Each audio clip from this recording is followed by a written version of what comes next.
Avoidance is a common response to anxiety.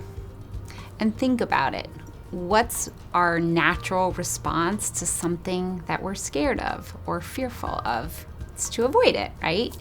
It's actually a very common sense and in some ways appropriate response. The problem as it relates to anxiety and avoidance is that in the short term, when we avoid something that we're scared about or fearful of, in the moment, we get that relief. The problem is in the long term, the anxiety will persist and it often returns feeling worse. So why does that happen?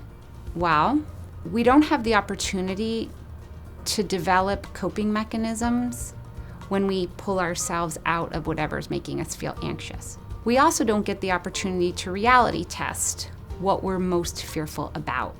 And most importantly, when we avoid our anxiety, we aren't giving ourselves the chance to sit with and work through whatever's making us feel anxious. So if we're not supposed to avoid, what do we do instead?